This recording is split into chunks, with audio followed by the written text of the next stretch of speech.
হারামের সরকার আমরা মানি না, মানব না। এই অবৈধ সরকার মানি না, মানব না। মাফিয়া সরকার মানি না, মানব না। এবার এই রকমই স্লোগান উঠল। এই সমন্বয়কে গণপিটুনি দিল আওয়ামী লীগ। মানে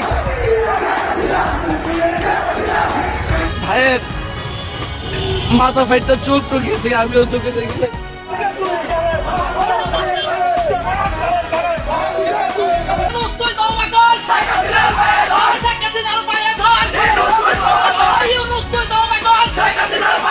ইউনূস সহ আরো ৩ উপদেষ্টা পদত্যাগ করছেন। বৈষম্য বিরোধী ছাত্র আন্দোলনের প্ল্যাটফর্ম কারো বাপের না বলে জানিয়েছেন অন্য সমন্বয়করা।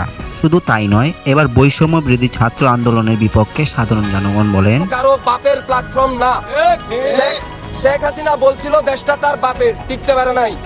এখন যদি আন্দোলনকারীদেরকে বাদ দিয়ে আপনারা মনে করেন এই প্ল্যাটফর্ম আপনাদের বাপের, আপনারাও টিকতে পারবেন।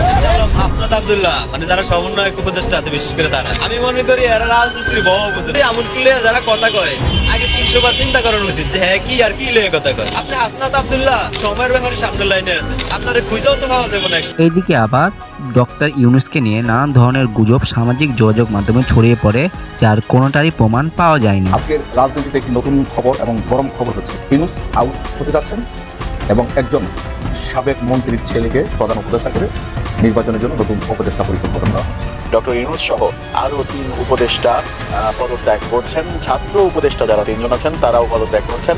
অনেকে বলছেন যে আমেরিকার খেল শুরু হয়েছে। আসলে কোন খেল শুরু হয়েছে? দর্শক বন্ধুরা, এই কি ঘোষণা দিলেন ডক্টর ইউনূসকে আপনার মির্জা ফখরুল সাহেব।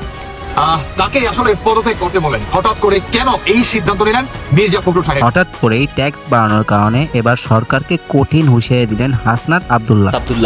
অন্তর্বর্তীকালীন সরকারের নানা সীমাবদ্ধতা ও অদক্ষতার বিরুদ্ধেও মানুষ আজ প্রকাশ্যে অবস্থান নিচ্ছে বলেও মন্তব্য করেন তিনি।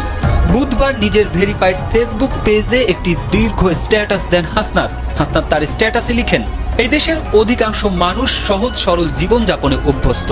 দেশটা কেমন আছে সেটাও তারা বোঝার চেষ্টা করেন সহজ হিসাব নিকেশের মধ্যেই। বর্তমান সরকার ডক্টর মোহাম্মদ ইউনূস পদত্যাগ করেছেন, যা একটি গুজব বলে জানা গিয়েছে। এবার ৩ বাহিনীর পোশাক ডিজাইনারকে পাগলা গারদে পাঠাতে চেয়েছেন আসিফ মাহমুদ। তার ভেরিফাইড ফেসবুক পেজের এক পোস্টে ৩ বাহিনীর নতুন পোশাকের ডিজাইন নিয়ে কঠোর সমালোচনা করেছেন। এমনকি এই পোশাকের ডিজাইন অনুমোদনকারীকে রুচিহীনতার দায়ে গ্রেপ্তারেরও দাবি জানান তিনি।